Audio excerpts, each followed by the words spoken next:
இந்த வீடியோல நம்ம ஒரு அழகான குட்டி கதையை பார்க்கலாம். சரியா? இது ஒரு நட்சத்திர மீனை பத்திய கதை. நட்சத்திர மீன்னா தெரியும் தானே உங்களுக்கு? ஸ்டார் ஃபிஷ் கடல்ல இருக்கும். ஸ்டார் மாதிரி அழகா இருக்கும். அது மாதிரி ஒரு குட்டி ஸ்டார் ஃபிஷ், அது பேரு ஸ்டெல்லா. அந்த ஸ்டெல்லாவுக்கு டான்ஸ் ஆடுறது, அதுவும் பாடிக்கிட்டே ஆடுறதுனா ரொம்ப பிடிக்கும். அது ஒரு பவளப்பாறைக்கு நடுவுல வாழ்ந்துட்டு இருந்துச்சு. அங்கே அதை சுத்தி நிறைய மீன்களும் அந்த பவளப்பாறையில இருந்துச்சு. எல்லாருக்கும் என்னன்னா, இந்த ஸ்டெல்லா மேல ஒரே கோவம். இது என்ன எப்ப பார்த்தாலும் சத்தமா பாடிட்டு ஆடிக்கிட்டு இருக்கா அப்படின்னு எல்லாரும் ஸ்டெல்லாவை கண்டிச்சுட்டே இருந்தாங்க.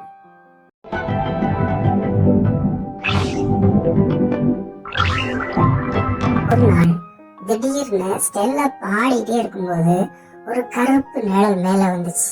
அது என்னன்னா, ஒரு கருப்பு நிற ஆக்டோபஸ்.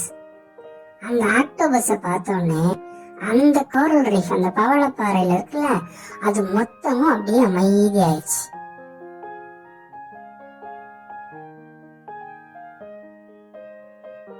ஆனா ஆக்டோபஸ் ஏன் வந்துச்சு தெரியுமா? அதுக்கு டான்ஸ் ஆடுறது ரொம்ப பிடிக்கும். அது ஸ்டெல்லா கூட சேர்ந்து டான்ஸ் ஆடணும் அப்படிங்கிறதுக்காக அங்க வந்துச்சான். இப்போ ஸ்டெல்லா என்ன பண்ண தெரியுமா? எல்லாரையும் கூப்பிட்டாங்க. இந்த மீன்கள் எல்லாத்தையும் கூப்பிட்டு, ஆக்டோபஸையும் கூப்பிட்டு எல்லாருக்கும் டான்ஸ் சொல்லி கொடுத்தா. இது மாதிரி டான்ஸ் ஆடு, எல்லாரும் சேர்ந்து ஆடுவோம், ரொம்ப அழகா இருக்கும் அப்படின்னு சொல்லி கொடுத்தா.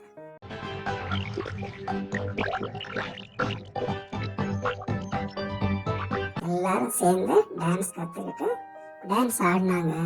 அந்த கோரல் ரீஃபே, அவங்க வசிச்சுட்டு இருந்த அந்த பவளப்பாறையே சந்தோஷம் நிறைஞ்சதா மாறிடுச்சு. இப்போ இந்த கதையில இருந்து நம்ம தெரிஞ்சுக்க வேண்டியது என்னது? என்ன தகவல், என்ன நீதி தெரிஞ்சுக்கணும், என்ன தகவல் தெரியணும்? எப்பவுமே நீங்க உங்க தனித்திறமையோடு இருங்க, அதை வளர்த்துக்கோங்க. அப்படி நீங்க உங்களுக்குன்னு இருக்கிற எந்த தனித்திறமையை வளர்த்துக்கிட்டீங்கன்னா அது உங்களுக்கு ஒரு மிகச்சிறந்த பரிசாக மாறும். சரியா? இன்னொரு கதையோட மீண்டும் சந்திக்கிறேன். நன்றி, வணக்கம்.